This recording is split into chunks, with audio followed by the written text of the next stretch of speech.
Tuhannya kan mengerikan tuh, magic banget gitu, dan Tuhannya itu ganas banget gitu. Ya, itu nanti belum ketemu yang pasal 8 itu ada I dan sebagainya, ngeri lagi itu. Melegitimasi invasi Israel. Itu harus ditafsirkan. Tidak sembarangan. Nah, metodenya apa? Saran saya kritik ideologi. Supaya kita bisa mengatakan, oh teks ini memang mengandung ideologi tertentu. Kok begitu ganas digambarkan? Kok begitu membela mati-matian? Tapi kau juga adalah orang yang menuntut supaya orang menjaga orang lain yang dikalahkan itu. Apa yang Tuhan kehendaki untuk aku tafsirkan?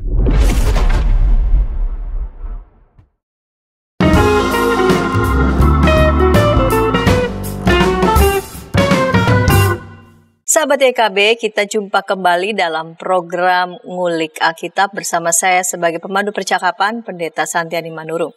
Sahabat, program Ngulik Alkitab ini diselenggarakan sebagai media, sebagai sarana bagi kita membaca kitab suci, lalu kemudian kita mengulik pesan-pesan yang sangat bernilai, mutiara-mutiara yang sangat bernilai dari setiap teks yang kita akan ulik, dan tentu saja melihat relevansinya untuk kehidupan kita sehari-hari. Pada episode kali ini kita mengulik Yosua pasal 6 ayat 1 sampai 27. Yosua pasal 6 ayat 1 sampai 27 diberi judul membaca peristiwa Yeriko dengan lensa baru. Dan yang akan mengulik teks ini dengan judul yang keren ini adalah Pendeta Daniel Kalistia Budi PhD. Salam jumpa by Zoom, Bapak Pendeta. Halo, salam jumpa Bu Santi dan semua rekan yang menyaksikan acara ini. Ya, Bapak Pendeta Daniel Kalistia Budi, PhD sebagai dosen Biblika di Fakultas Teologi Universitas Kristen Duta Wacana Yogyakarta. Kita mulai saja ngulik Alkitab episode kali ini. Kita mengulik Yosua pasal 6 ayat 1 sampai 27. Kita buka dalam doa. Silakan Bapak Pendeta dapat memimpin kita dalam doa. Mari saudara kita berdoa mohon bimbingan Tuhan.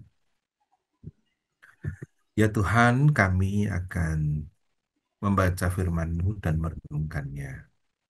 Teks yang tidak mudah, teks yang seringkali dipakai menjadi alat kepentingan politis, teks yang mengandung berbagai macam kesulitan pemahaman, teks yang sekaligus sangat penting.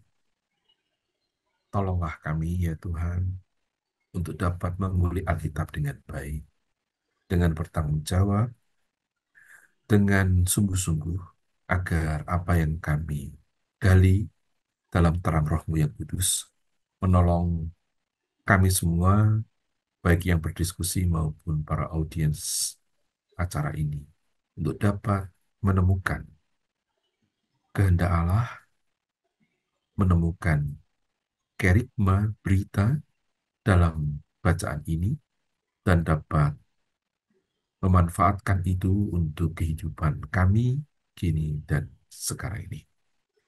Demi Kristus kami mohon pimpinan. Amin. Amin. Yosua pasal 6 ayat 1 sampai 27 diberi judul Yeriko di bumi hanguskan. Kota Yeriko sudah ditutup dan tertutup rapat oleh karena orang Israel. Tidak ada orang keluar masuk kota itu. Berfirmanlah Tuhan kepada Yosua, lihatlah, aku sudah menyerahkan ke dalam tanganmu Yeriko dengan rajanya dan pejuang-pejuangnya yang gagah perkasa. Kamu, para prajurit sekalian, harus mengelilingi kota itu dan mengitarinya 1 kali. Engkau harus berbuat demikian selama 6 hari, dan 7 imam membawa 7 sangkakala dari tanduk domba di depan tabut. Tetapi pada hari ke-7 kamu harus mengelilingi kota itu 7 kali, sementara imam-imam itu meniup sangkakala. Ketika sangkakala dari tanduk domba itu ditiup dengan bunyi yang panjang dan kamu mendengar bunyi sangkakala itu, seluruh bangsa itu harus bersorak-sorai dengan nyaring. Pada saat itu, tembok kota akan roboh, lalu bangsa itu harus menaikinya, masing-masing di bagian yang terdekat. Kemudian Yosua bin Nun memanggil imam-imam dan berkata kepada mereka, angkatlah tabut perjanjian itu 7 imam harus membawa 7 sangkakala dari tanduk domba di depan tabut Tuhan. Ia berkata kepada bangsa itu, "Majulah, kelilingi kota itu dan prajurit bersenjata harus berjalan di depan tabut Tuhan." Segera sesudah Yosua berkata kepada bangsa itu, "Berjalanlah maju ke 7 orang imam yang membawa 7 sangkakala dari tanduk domba itu di hadapan Tuhan. Mereka meniup sangkakala, sementara tabut perjanjian Tuhan mengikuti mereka. Prajurit bersenjata berjalan di depan para imam yang meniup sangkakala dan barisan penutup mengikuti tabut, sementara sangkakala ditiup terus-menerus. Yosua memberi perintah kepada bangsa itu, "Jangan bersorak dan jangan perdengarkan suaramu, sepatah kata pun jangan keluar dari mulutmu. Sampai pada hari aku perintahkan padamu, bersoraklah barulah kamu bersorak." Demikianlah tabut Tuhan mengelilingi kota itu, mengitarinya 1 kali. Kemudian mereka kembali ke perkemahan dan bermalam di perkemahan itu. Keesokan harinya, Yosua bangun pagi-pagi, lalu imam-imam mengangkat tabut Tuhan. Ke-7 imam yang membawa ke-7 sangkakala dari tanduk domba itu berjalan di depan tabut Tuhan sambil meniup sangkakala terus-menerus. Prajurit bersenjata berjalan di depan mereka dan barisan penutup berjalan di belakang tabut Tuhan, sementara sangkakala ditiup terus-menerus. Pada hari kedua, mereka mengelilingi kota itu 1 kali, lalu kembali ke perkemahan. Begitulah mereka lakukan selama 6 hari. Pada hari ke-7 pagi-pagi benar, ketika fajar menyingsing, mereka mengelilingi kota itu 7 kali dengan cara yang sama. Hanya pada hari itu mereka mengelilingi kota itu 7 kali. Lalu pada kali yang ke-7 ketika para imam meniup sangkakala, Yosua memerintahkan bangsa itu, "Bersoraklah, sebab Tuhan telah menyerahkan kota itu kepadamu." Kota itu dengan segala isinya harus dihususkan bagi Tuhan untuk dimusnahkan. Hanya Rahab pelacur itu yang akan tetap hidup, serta semua orang yang bersama dia dalam rumahnya, karena ia telah menyembunyikan orang-orang yang kita utus. Tetapi kamu jagalah dirimu terhadap barang-barang yang dihususkan untuk dimusnahkan. Setelah menghususkannya untuk dimusnahkan, jangan sampai kamu mengingini dan mengambil sesuatu dari barang-barang itu, agar jangan perkemahan orang Israel yang justru dimusnahkan dan mengalami malapetaka. Segala emas dan perak serta barang-barang tembaga dan besi adalah kudus bagi Tuhan dan masuk dalam perbendaharaan Tuhan. Lalu bangsa itu bersorak sementara sangkakala ditiup. Ketika bangsa itu mendengar bunyi sangkakala dan bersorak-sorai dengan nyaring, robohlah tembok itu. Bangsa itu menaikinya masing-masing di bagian yang terdekat, masuk kota dan merebut kota itu. Mereka menumpas dengan mata pedang semua yang ada dalam kota itu, baik laki-laki maupun perempuan, baik orang tua maupun orang muda, juga lembu, domba, dan keledai. Yosua memerintahkan kedua orang yang telah mengintai negeri itu, "Masuklah ke rumah pelacur itu dan bawalah dia keluar dari sana dengan semua yang bersama dia, seperti yang telah kamu janjikan kepadanya dengan sumpah." Lalu masuklah kedua pengintai yang masih muda itu dan membawa Rahab keluar bersama ayah, ibu, dan saudara-saudaranya, serta semua yang bersama dia, bahkan seluruh kaum keluarganya. Kedua pengintai itu mengungsikan mereka di luar perkemahan orang Israel. Namun kota itu dan segala sesuatu yang ada di dalamnya mereka bumi hanguskan. Hanya perak dan emas, barang-barang tembaga dan besi mereka serahkan ke dalam perbendaharaan rumah Tuhan. Demikianlah Rahab pelacur itu dan keluarganya serta semua yang bersama dia dibiarkan hidup oleh Yosua. Perempuan itu tinggal di Israel sampai hari ini karena ia telah menyembunyikan orang-orang yang diutus Yosua untuk mengintai Yeriko. Pada waktu itu Yosua bersumpah, katanya, "Terkutuklah di hadapan Tuhan orang yang berupaya membangun kembali kota Yeriko ini. Dengan nyawa anak sulungnya, ia akan meletakkan dasar kota itu, dan dengan nyawa anak bungsunya, ia akan memasang pintu gerbangnya." Tuhan menyertai Yosua, dan terdengarlah kabar tentang dia di seluruh negeri itu. Ini narasinya ngeri-ngeri ini, Pak Pendeta. Serem Nah, ya. di segmen yang pertama ini Saya mengajukan pertanyaan, mungkin layaknya, mungkin pertanyaan ini juga ada di pikiran para sahabat ya. Peristiwa ini historis atau enggak sih Pak Pendeta? Hmm, hmm, hmm, hmm. Ya, Bu Pendeta Santi dan teman-teman semua, ini pertanyaan yang sering muncul, jawabannya tidak tunggal. Ya, nah saya akan menunjukkan eh, dua kelompok yang bertengkar dalam menjawab pertanyaan tadi itu. Kelompok yang pertama itu, kalau dalam dunia biblika, kita kami menyebutnya kelompok maksimalis. Kelompok maksimalis itu intinya gini, semua yang ditulis di Alkitab maksimal, ya benar seperti itu. Itu namanya maksimalis. Jadi kalau ceritakan dalam kisah ini, kota Yeriko itu runtuh karena bunyi sangkakala yang ditiup di hari kesekian, sekian kali, setelah sebelumnya setiap hari sekali, gitu. Ya persis begitu. Lalu kelompok nasionalis itu akan berusaha mencari data-data arkeologis pendukung untuk membuktikan bahwa kota Jericho kuno itu kota paling rendah seluruh dunia sebenarnya. Ya, kota Jericho itu dia di bawah permukaan laut. Itu memang pernah hancur karena sebab-sebab yang eh, apa ajaib gitu kira-kira. Itu kelompok maksimalis dibantah oleh kelompok minimalis. Kelompok minimalis secara prinsip bukan hanya pada teks ini ya, pada semua teks adalah kelompok yang mengatakan, lo enggak gitu.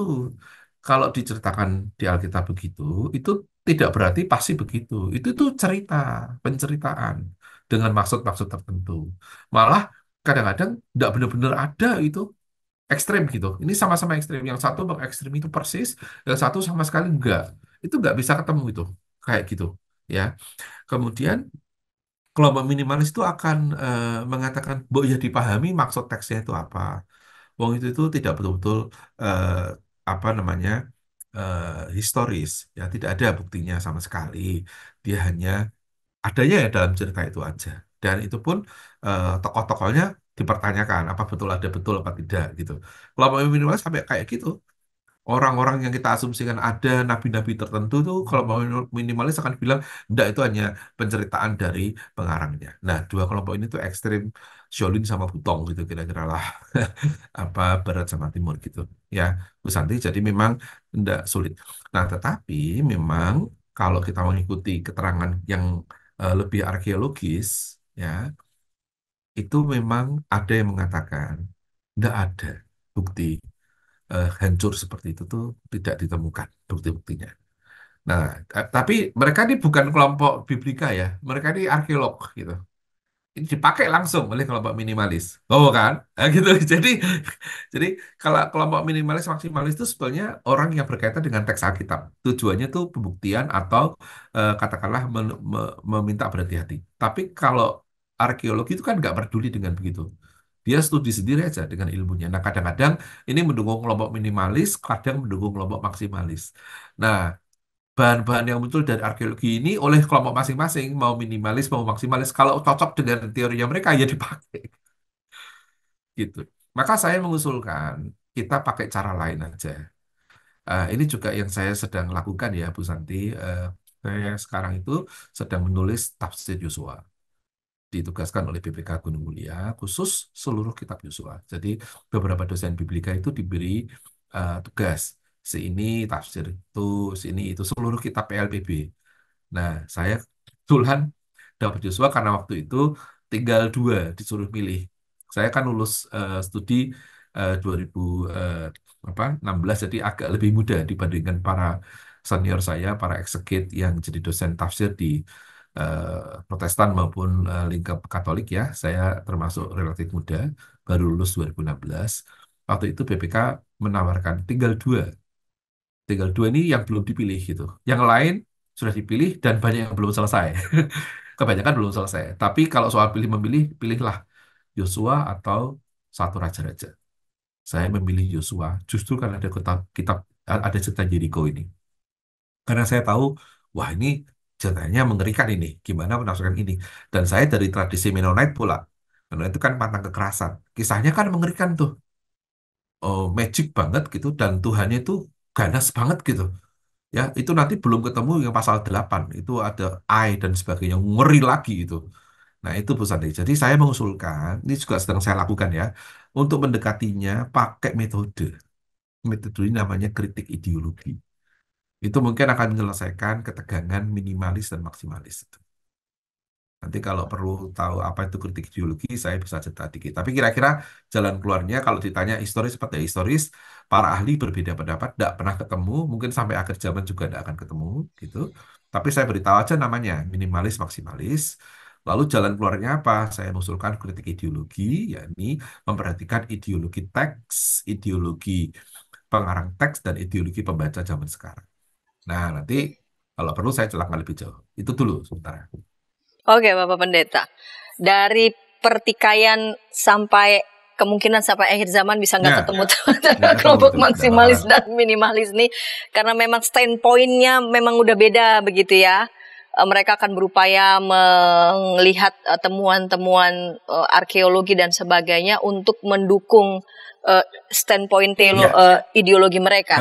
Tapi Bapak Pendeta mengusulkan pakai metode kritik ideologi. Oke. Boleh saja nanti secara singkat kita akan ulas di segmen yang kedua. Namun juga di segmen kedua nanti Bapak Pendeta akan mengulas poin-poin apa yang penting dan tentu saja memakai tadi usulan Bapak Pendeta tadi ya, Bapak Pendeta Daniel lewat kritik ideologi. Kita akan ulas itu di segmen kedua, namun sebelumnya kita dengarkan pesan-pesan berikut ini.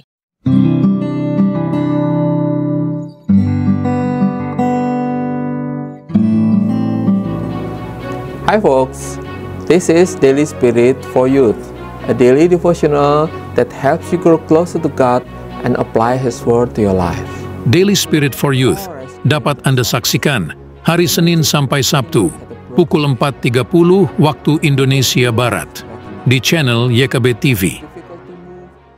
Kita jumpa dalam acara Pembangunan Jemaat. Pembangunan Jemaat setiap Senin di minggu kedua dan keempat pukul 20 waktu Indonesia Barat. Dapat Anda nikmati di channel YKB TV. Dari gungkungan malam gelap. Nyanyikanlah nyanyian baru setiap hari Rabu pukul 12 waktu Indonesia Barat. Dapat Anda nikmati di channel Lagu Rohani YKB TV.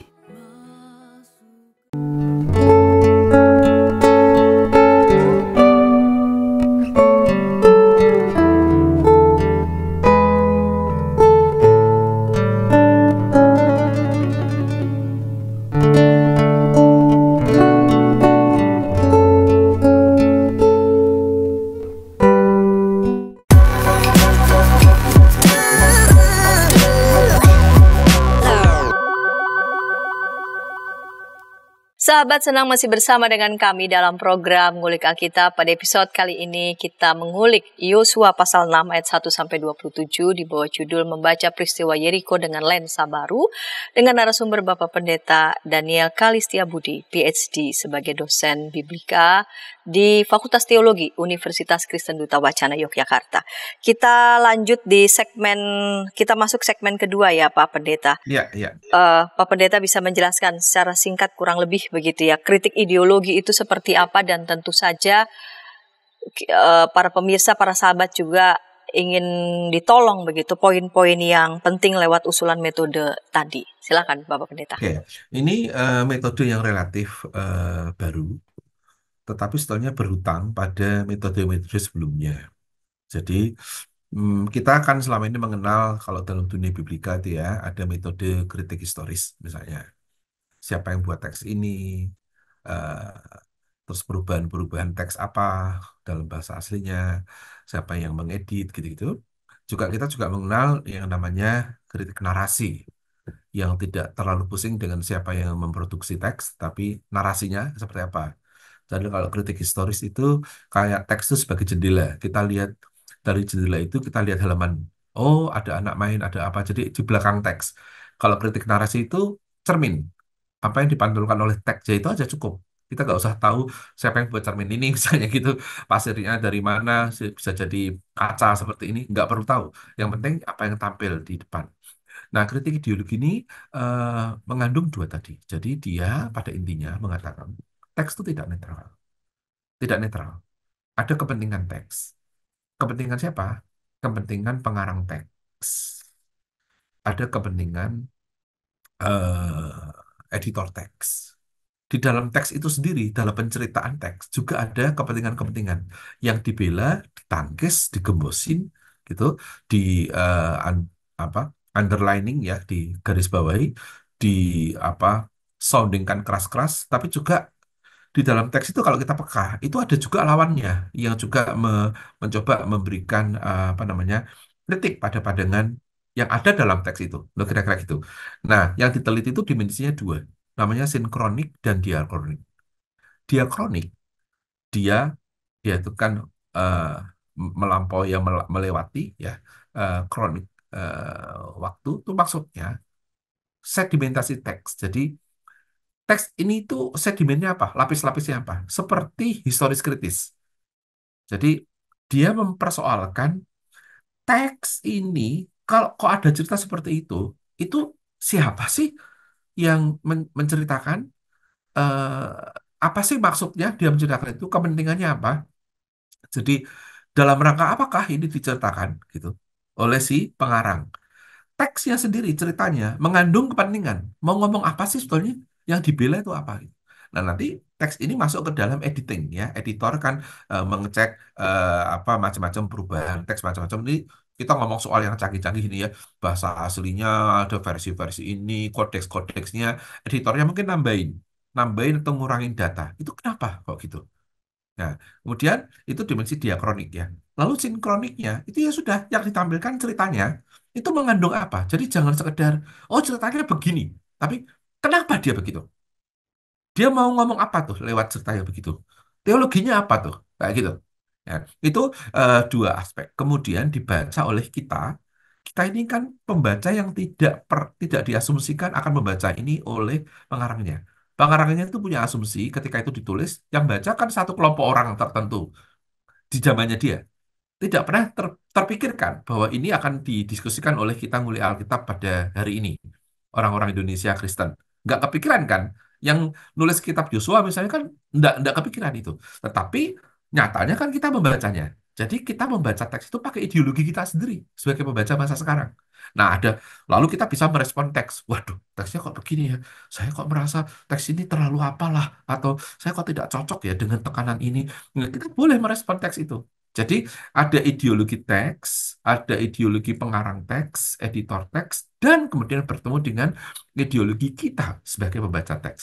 Interaksi itulah yang membuat kita menemukan kerigma berita dari teks itu. Nah, ini termasuk baru pendekatannya. Nah, masalahnya gini, Bu Santi. Teks ini sudah sering dipakai untuk menjadi teks berpolitik, ya, untuk berpolitik. Ya, ini membela Israel bisa-bisa. Misalnya gitu. Sesuatu yang menurut saya bisa saya pahami tapi tidak betul ya dari segi hermeneutik. Karena apa itu terlalu namanya using the text ya, menggunakan, bukan interpreting, bukan menafsirkan. Teks Alkitab itu bisa kita pakai loh untuk kepentingan-kepentingan tertentu. Nah, ini seringkali dipakai untuk membela Israel misalnya. Tuh lihat di Alkitab tuh Israel masuk ke tanah Kanaan menginvasi, ya kan? Yuk, yuk lihat Jericho, bahkan Tuhan pun campur tangan. Israel nggak usah apa-apa, langsung runtuh kotanya. Tuh lihat, memang makanya Palestina, lalu Palestina yang dikalah-kalahkan gitu. Itu sebetulnya namanya using the text. Ini banyak sekali orang Kristen melakukan ini, seneng gitu karena ceritanya memberi legitimasi pada teologi operatif mereka sendiri, teologi ideologi pembaca yang pro Israel gitu. Nah, orang-orang tertentu, ini saya bawa bukunya ya, misalnya ini Gary Burke nih, dia evangelical, orang evangelical, tapi dia menarik sekali pendekatannya.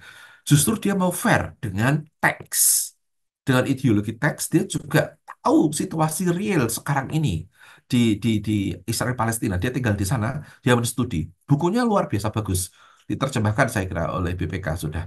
Nah, ini buku ini mau mengatakan jangan hanya kita melihat Israel Alkitab lalu dicocok-cocokkan dengan Israel sekarang. Kalau kita menggunakan cerita Alkitab, bukan hanya klaimnya yang Anda harus cari, yaitu seringkali berbahaya, tetapi dimensi apa yang disaksikan oleh cerita itu. Jadi bukan hanya berhenti di misalnya, karena di kitab Yosua dikatakan begini, maka berarti bolehlah kita apa mengambil tanah-tanah orang Palestina misalnya gitu. Tidak, yang kita lihat itu bukan hanya eh, klaim biblikal, ya, tetapi kebenaran biblikalnya juga, termasuk nilai-nilai etis apa, nilai kebenaran apa, prinsip kebajikan apa, kualitas macam apa yang dikehendaki Tuhan dalam cerita itu, gitu. Jadi dia wanti-wanti itu mengatakan jangan sampai kitab-kitab seperti ini itu dipakai untuk melegitimasi invasi Israel. Itu harus ditafsirkan, tidak sembarangan. Nah, metodenya apa? Saran saya kritik ideologi supaya kita bisa mengatakan, oh, teks ini memang mengandung ideologi tertentu. Nah, sekarang respon kita apa pada ideologi itu? Boleh, itu kritik ideologi. Kalau hanya narasi, hanya historis kritis, kita hanya berhenti apa maksud pengarang itu dulu. Atau ceritanya bilang apa. Kalau sekarang, kenapa pengarang itu menggunakan cerita ini? Dengan maksud apa cerita ini dikemukakan? Dan kita sebagai pembaca masa sekarang merespon apa gitu. Misalnya tadi, jangan hanya klaim biblikalnya, tapi klaim kebenaran biblikal.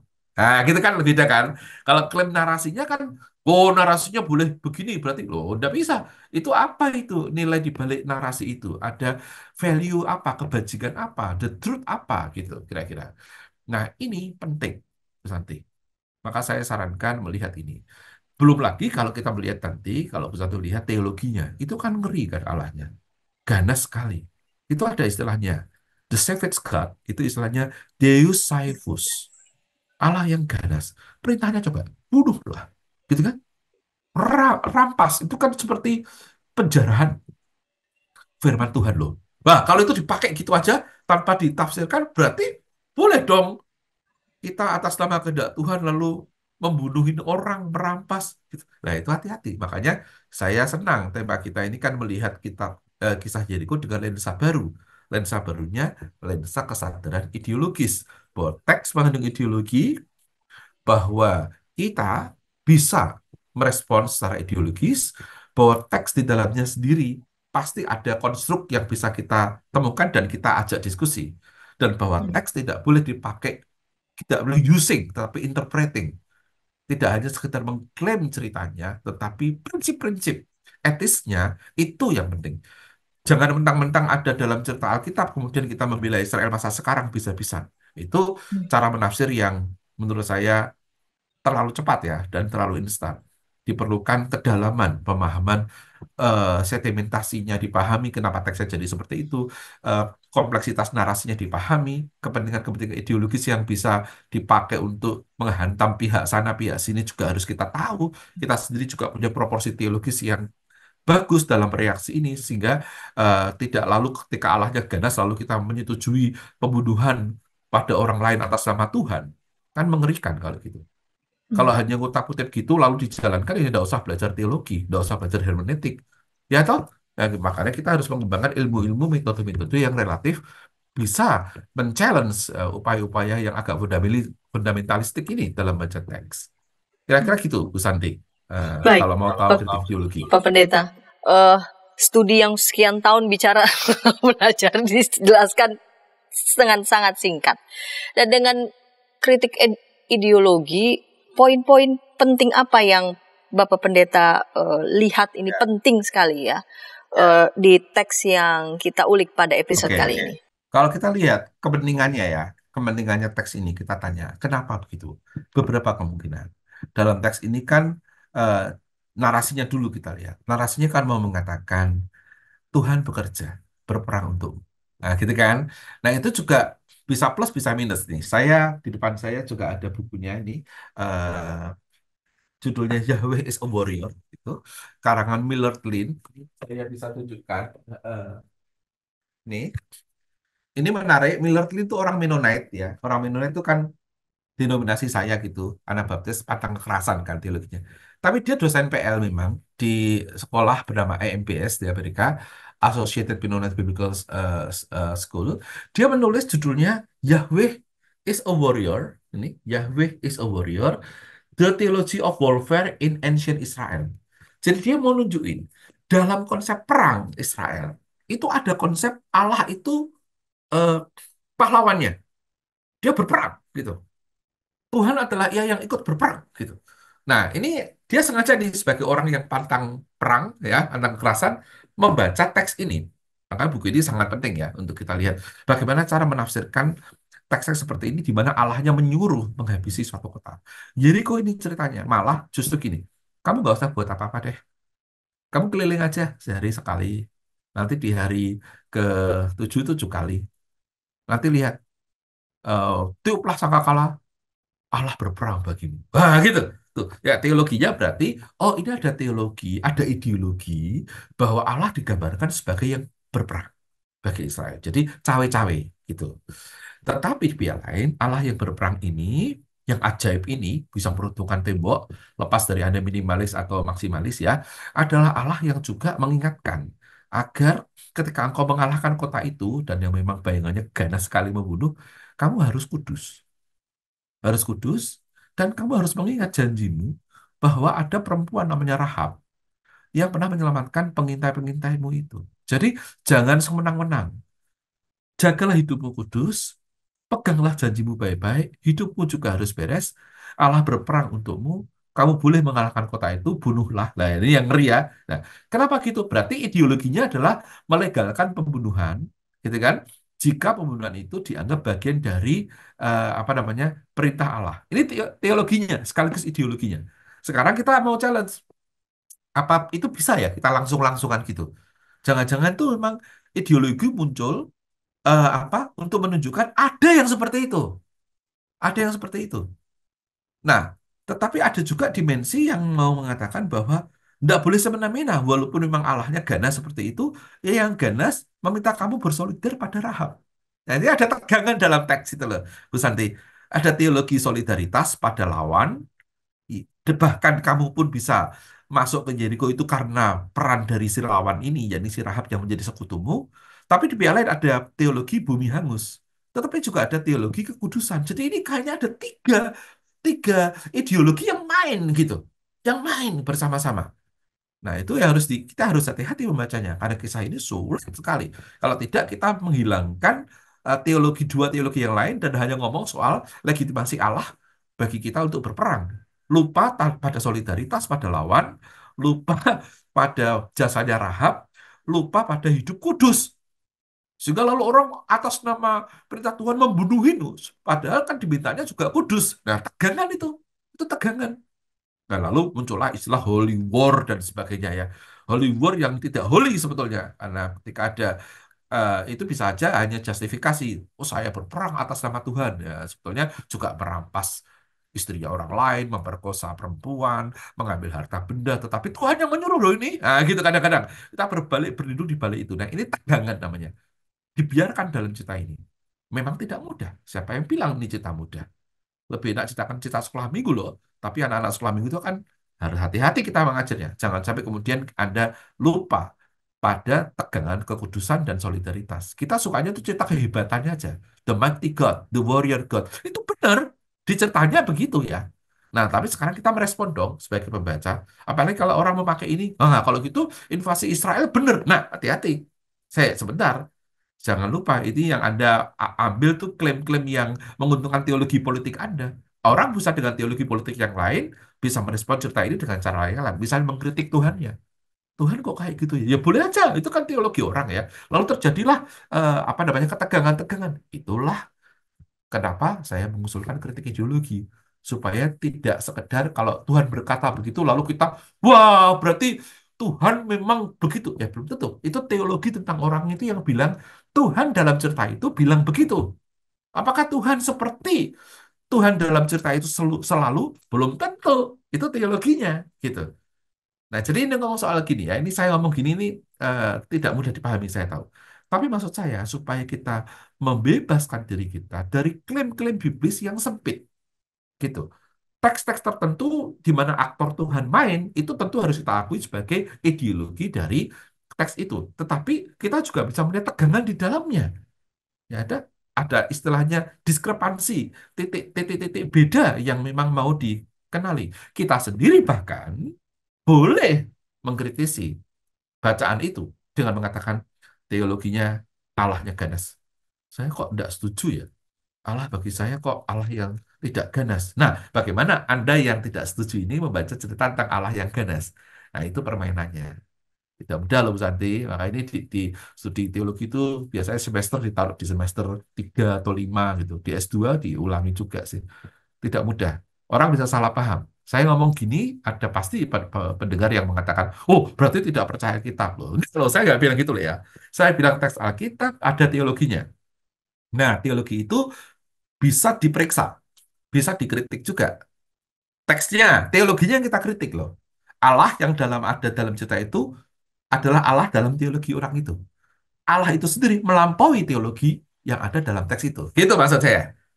Nah, kita juga hidup dalam iman pada Allah sekarang ini. Kita boleh mereaksi teks Alkitab dengan teologi kita terhadap teks Alkitab. Diskusi teologis gitu. Ya, menarik ya. Jadi, eh iya kisahnya begitu. Tapi yang mesti kita lihat adalah teologi. Ya, dari si penulis teologi apa yang mau ditampilkan. Setiap orang kan punya teologinya ya. Dan bagaimana Allah digambarkan dalam isi teologinya begitu. Betul, persis. Ya, itulah. Ya, saya bisa aja nggak sepaham karena teologi saya nggak begitu. Ya. Maka saya bisa memberikan catatan kritis pada teologimu, misalnya begitu ya. Persis.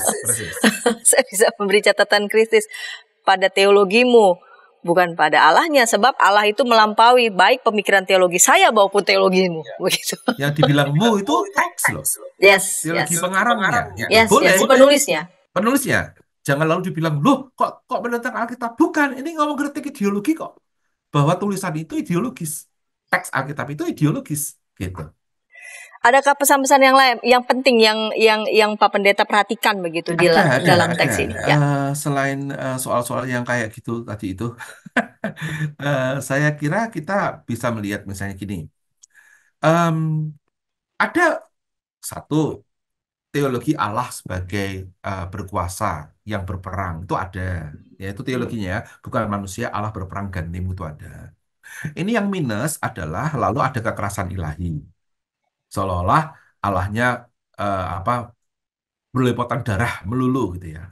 Tetapi bisa juga kita lihat ini secara rada positif dalam arti Allah membela umatnya, misalnya gitu, menolong bekerja bagi umatnya. Itu dimensi itu positif.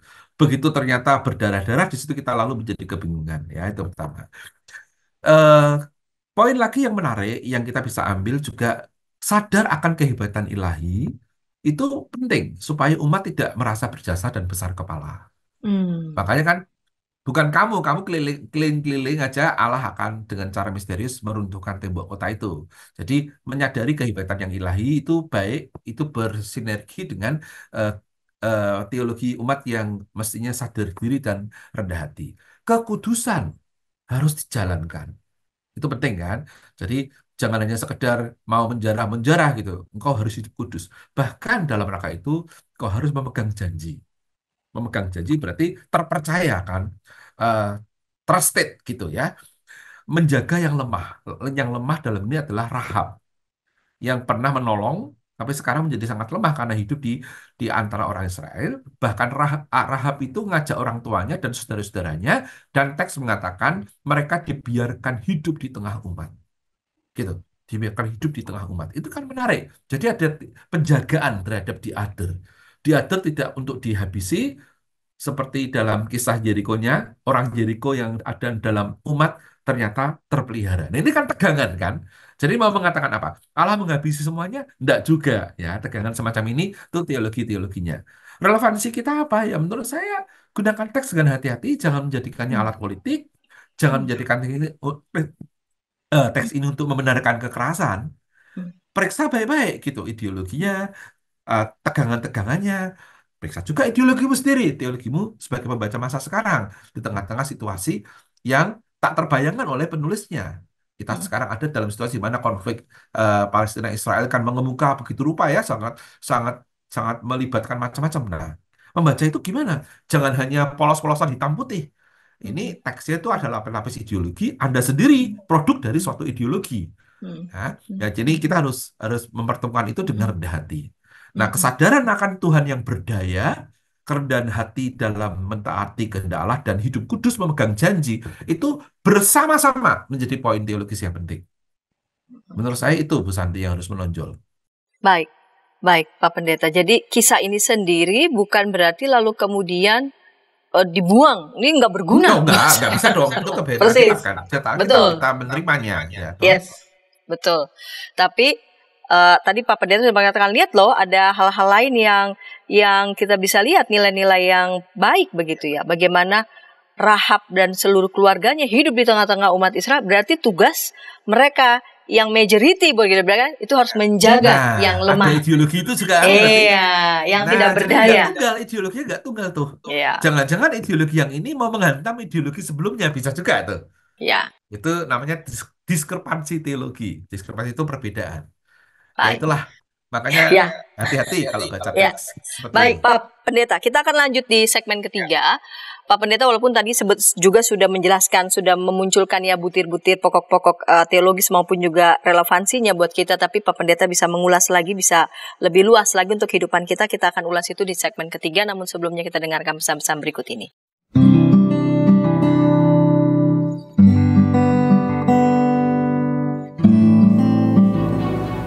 Hi folks, this is Daily Spirit for Youth, a daily devotional that helps you grow closer to God and apply His Word to your life. Daily Spirit for Youth dapat Anda saksikan hari Senin sampai Sabtu, pukul 4.30 waktu Indonesia Barat, di channel YKB TV. Kita jumpa dalam acara Pembangunan Jemaat. Pembangunan Jemaat setiap Senin di minggu kedua dan keempat, pukul 20 waktu Indonesia Barat. Dapat Anda nikmati di channel YKB TV. Dari gungkungan malam gelap, Nyanyikanlah nyanyian baru setiap hari Rabu, pukul 12 waktu Indonesia Barat. Dapat Anda nikmati di channel Lagu Rohani YKB TV.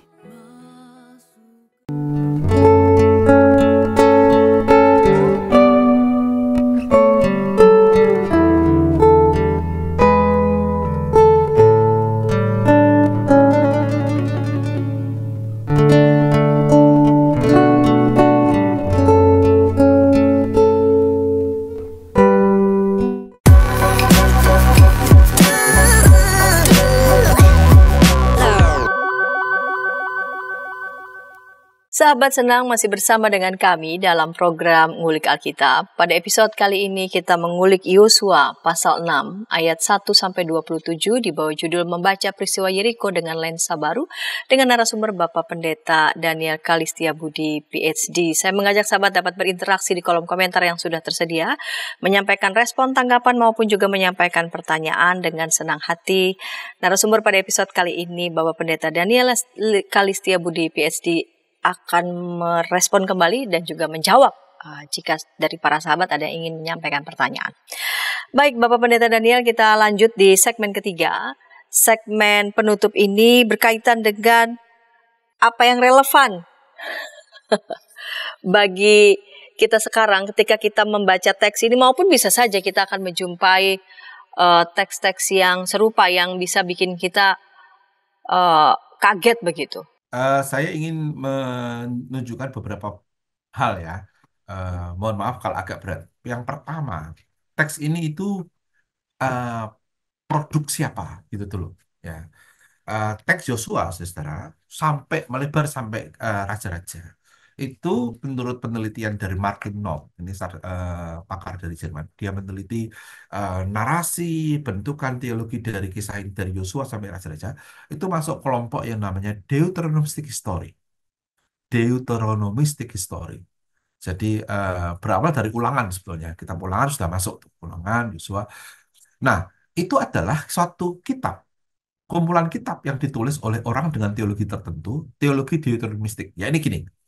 Tuhan akan mendukung kamu kalau engkau setia. Tuhan akan menghajarmu kalau engkau berbalik setia. Tuhan akan mengampunimu kalau engkau bertobat. Tuhan akan menjagamu baik-baik. Tapi begitu engkau tidak setia pada Tuhan, Tuhan akan menghukum kamu. Jadi bolak-balik kayak gitu. Itu namanya teologi Deuteronomistic History. Nah, ini termasuk. Ya, jadi Yosua termasuk untuk menunjukkan ketika Tuhan menyertai, Tuhan memberikan pertolongan, tapi menuntut kesetiaan. Ketika engkau tidak setia, Tuhan memberikan penghukuman. Ini ceritanya kalau Anda lihat nanti ada cerita soal orang yang mengambil apa apa jarahan gini-gini, dan sebagainya yang tidak melibatkan Tuhan yang sembarangan lalu kalah, Tuhan dilibatkan menang lagi gitu. Ada lihat itu teologi deterministik. Terus begitu sampai raja-raja. Yang kedua, isu penting itu adalah kalau kita sebagai orang modern baca ini, konsep pilihan umat Israel sebagai umat pilihan. Hati-hati ya. Konsep umat pilihan itu seringkali disalahpahami seolah-olah Israel itu anak emas. Salah. Israel dipilih ya untuk apa? Menjadi berkat bagi bangsa-bangsa. Kalau teologi Abraham Anda lihat gitu, teologi Yesaya juga gitu. Or lagoyim, jadi berkat bagi bangsa-bangsa. Dia mengalami berbagai macam peristiwa.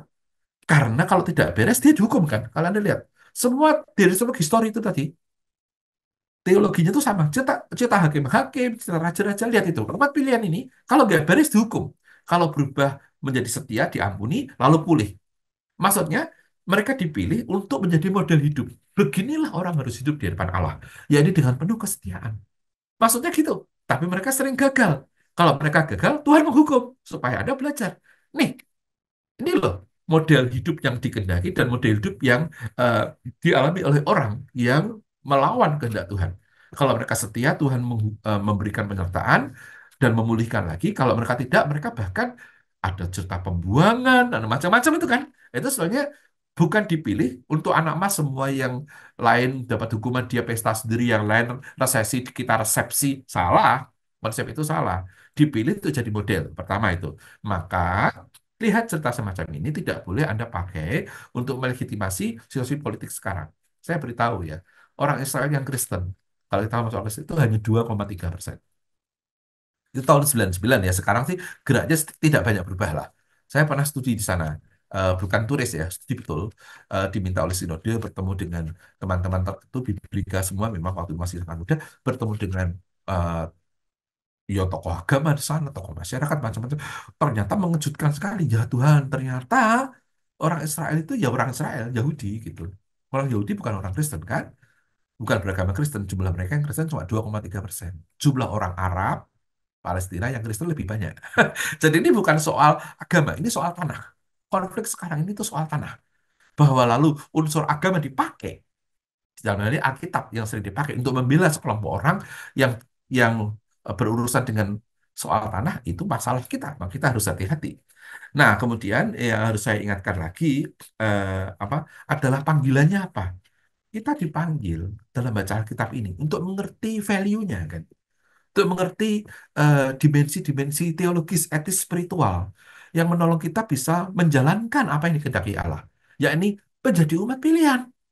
Umat pilihan yang bagaimana? Yang hidup setia dalam kekudusan, gitu. Yang menjaga apa hidup ini begitu rupa dalam kehendak Allah. Nah, bahwa Allah menyertai kita somehow dengan wonders, gitu. Ya, bebaskanlah Allah menjadi Allah, enggak apa-apa, gitu. Tapi jangan kemudian kita salah paham mengenai teologi dari Deuteronomistic History yang sebetulnya menghajar Israel kalau nggak benar, menyertai kalau benar. Itu berarti teologinya adalah hiduplah dalam kesetiaan. Tuh, gitu. Sekarang ini juga bisa kita pakai kan prinsip itu. Nah sekarang seperti Gary Burke mengatakan, kalau kita hanya memakai cerita ini untuk melegitimasi perilaku Israel tertentu yang menginvasi Palestina atas dasar kisah ini, kita kebalik. Gitu. Yang harus kita jaga adalah prinsipnya, kehidupan yang menjaga kesetiaan, kekudusan bersolider dengan orang lain. Kenapa tidak two states, dua negara modern hidup berdampingan?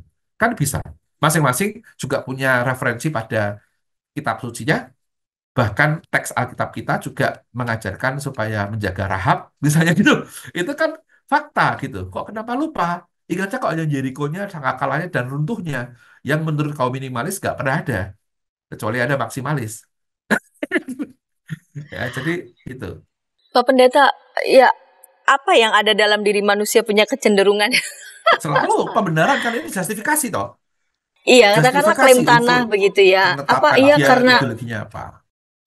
lalu kemudian memberikan, lalu kemudian tidak bisa hidup bersama dan seolah-olah kami kalau nanti berikan tanah, katakanlah begitu, nanti kami terancam, kami nggak punya apa-apa gitu. Padahal ya apa ya begitu. Kenapa kecenderungan manusia itu menggunakan apa ya klaimnya itu jauh lebih besar, lalu kemudian menjadi mengecil-ngecilkan gitu. Yang lain, ya. Yang lain, narasi-narasi lain yang ada fakta. dicatat dalam Alkitab dan itu dikecil-kecilkan. Ya, bahkan kadang-kadang itu data-data yang menghantam itu diabaikan. Data-data yang menghantam. Misalnya gini, bahwa eh, tanah Israel itu ya bukan orang milik orang Israel kan aslinya. Nah itu aja sudah orang tidak mau mengakui. Itu kan sebetulnya tidak asli gitu kan. Pergilah ke negeri yang akan kutunjukkan kepadamu kalau pakai Abraham. Berarti kan dia datang ke tempatnya orang. Ya kemudian itu ceritanya kan macam-macam peristiwa politik gede-gede ya dikalahkan oleh eh, Assyria, dikalahkan oleh Babel, lalu oleh Persia, ya toh dibuang ke Babel, pulang sedikit, lalu ada zamannya Alexander Agung, lalu ada jalannya apa Helenis, ya kan, mulai ada Romawi, kemudian ada eh, hancur pada tahun 70 bait Allahnya 134 pemberontakan terakhir, nama Yerusalem diganti Aelia Capitolina, lalu habis, lalu tidak ada cerita sama sekali. eh, Tanah itu lalu apa ditinggalkan, lalu disitulah hidup berabad-abad, 18 abad paling tidak orang-orang yang sekarang kita bilang Palestina itu. Lalu pada abad modern 1948 berdiri eh, negara Israel yang dimulai dari 1900 itu dengan alasan yang menurut saya sangat propagandis. The land without the people is waiting for the people without the land. Bohong kan? Kan tidak benar itu. Tapi itulah Theodor Herzl ya dengan promosi Sionismenya. Nah, lalu dapat cerita seperti ini. Tuh, lihat. Ada cerita Yosua. Tuh, lihat.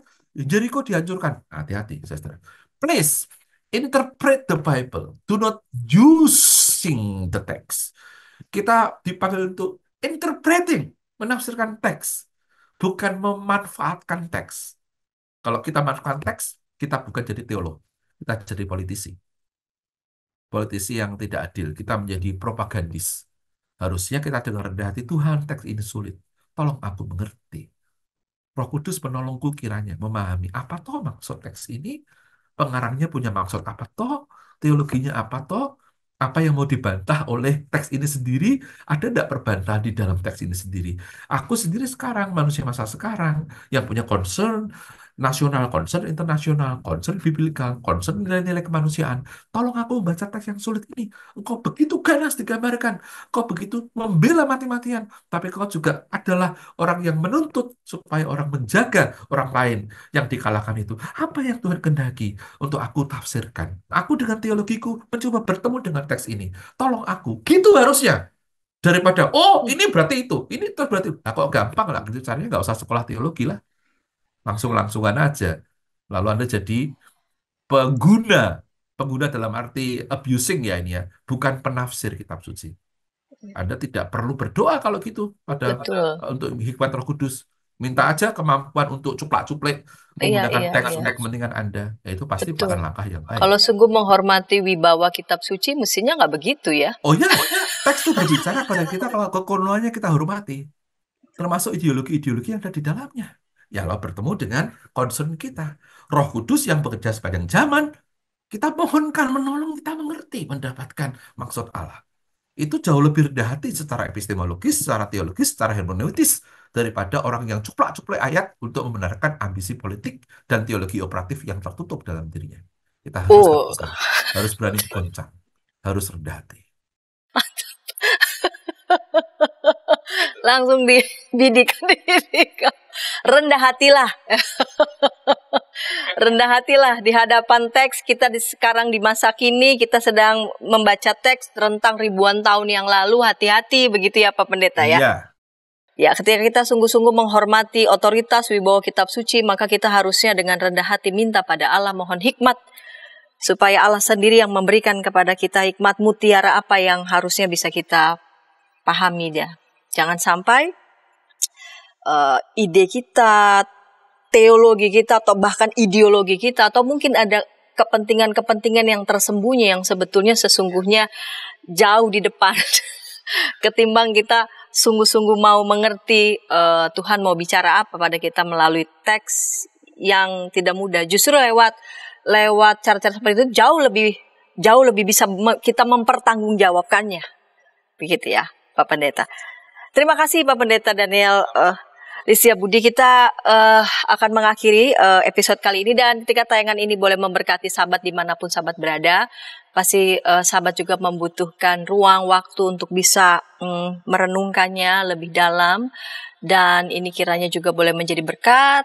Sahabat bisa membagikannya kepada sebanyak mungkin orang, sehingga sebanyak mungkin orang juga bisa tercerahkan dan juga terbangun wawasan dan juga imannya, dan dapat menekan tombol like maupun subscribe sehingga mendapatkan update dari tayangan YKB TV.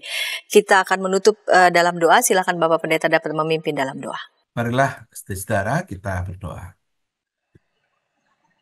Ya Tuhan, dalam daya Roh Kudus yang bekerja dan masih bekerja, termasuk menemani kami menggumuli kehendak-Mu di dunia yang keras, penuh dengan peperangan, di dunia di mana cerita yang terjadi di Timur Tengah, konflik Israel-Palestina, juga menjadi bagian dari pergumulan iman kami. Mampukanlah kami, ya Tuhan, berani memasuki kesulitan-kesulitan dalam membaca Alkitab. Berikanlah kepada kerendahan hati untuk berani menelusuri dan belajar hal-hal baru yang menolong kami mengerti kehendak Tuhan. Tidak sekedar membacanya, melainkan mendalaminya. Agar kami di masa sekarang mengerti bahwa Engkau telah Allah yang menghendaki keadilan, perdamaian.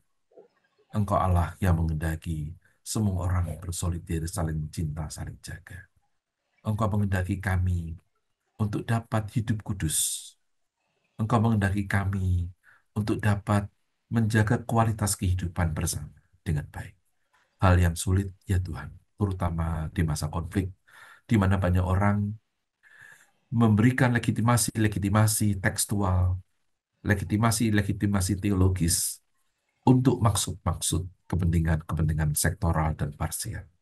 Tuhan, tolonglah kami di sini, juga tolonglah semua orang di seluruh dunia yang ambil bagian dalam concern perdamaian.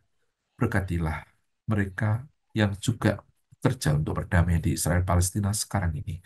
Tuhan, tolonglah kami semua, agar di tengah-tengah kesulitan dan kesengkarutan yang begitu masif, panggilan untuk menjadi pembawa damai, panggilan untuk membawa terang, panggilan yang diberikan pada Israel, Or Lagoyim, menjadi terang bagi bangsa-bangsa, kiranya menjadi panggilan dari kami. So, tolonglah, ya Tuhan, demi nama Sang Kristus,